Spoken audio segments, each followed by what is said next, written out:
When it comes to turnaround artists, Carlos Ghosn is the ultimate star.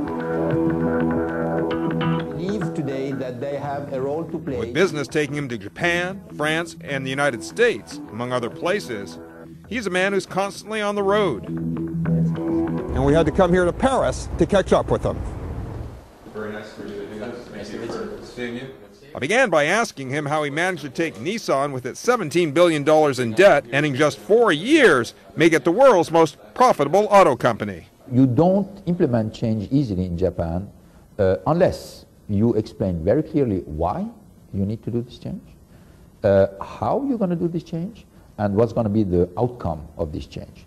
As long as if you offset or you forget to explain one of these 3 steps, you're not going to do it. So we spent a lot of time to explain why.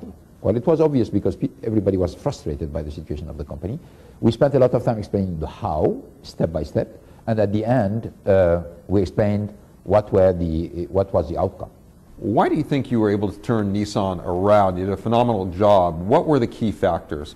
I think connection with people, bringing a vision that people were motivated to realize, and then delivering results very quickly at the beginning to just make sure that people want to join the train, that they want to reinforce the move. What do you think separates a good leader from a great leader? I would say a good leader brings results. A great leader write a new story.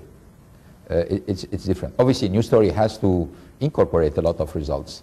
But a story is a chapter in the life of the company that people want to write and they want to remember. Is leadership something that can be learned, or is it something innate?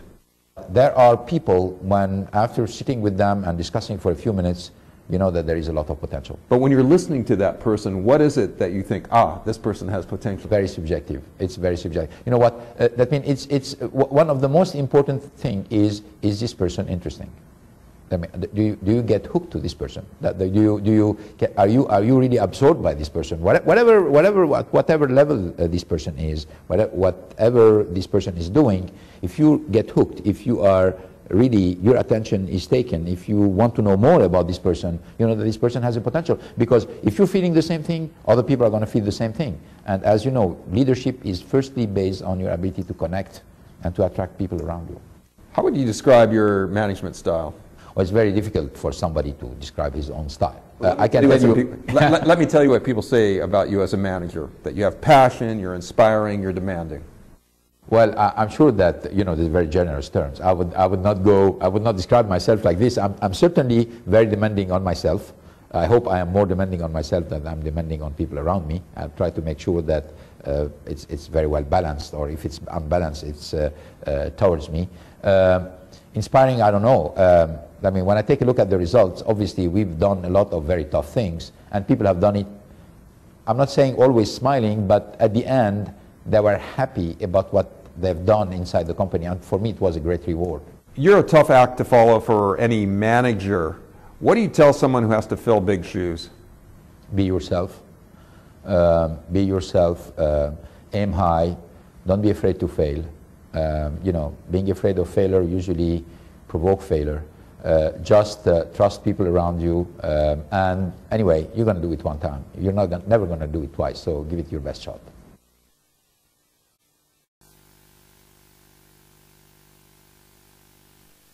Today, of course, Jeff Colvin and the panel and all of you, I hope, are going to be talking about innovation.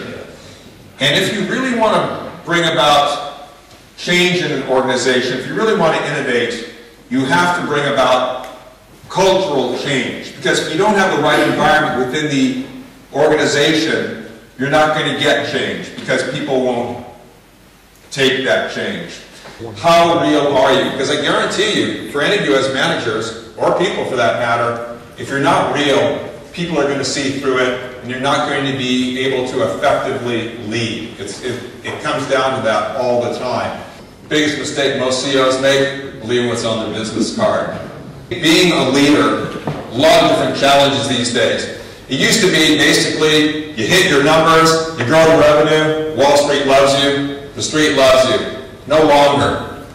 You can't only be a brilliant business strategist. You have to be the Boy Scout or Girl Scout. You have to have issues of corporate responsibility, environmental issues, diversity. We heard this morning from Anders at IKEA, he now spends a third of his time on what these other issues are outside the business strategy. It's become a very big issue for all CEOs. But one thing is very clear. The challenges of any leader today are immense. It's not only about hitting the numbers, as we said, off the top of this discussion, but it's the whole idea of corporate responsibility, diversity, sensitivity to cultural differences, and the unpredictability of the world we live in. The thing I really like about this meeting, first of all, it's a fantastic interchange of ideas. And it's a very diverse group of people. And I think by having that diversity of opinion, it's a much richer conversation than it would otherwise be. Well, obviously the issues we're talking about, be it energy, innovation, leadership, these are huge issues and there are no simple solutions. But the interesting thing about the energy debate was when I went back to my hotel room and I was going to take a shower and I let the water run for a few minutes, I thought to myself, turn that water off. And when I was leaving the room, I went back to check if I turned the light off. So it's a small thing, but if you multiply that by the number of people on the planet, it could make a huge difference. I mean, this is a live, organic process that we're doing in these things, and you have to feel the energy. And sometimes if the energy ebbs, you've got to try and pick it up. And if you allow more time for questions, people feel they've participated more, and they walk away that feeling that they have engaged themselves in the dialogue. I think this is key. If you throw a dinner party and one person speaks the entire time, you don't have a good dinner party.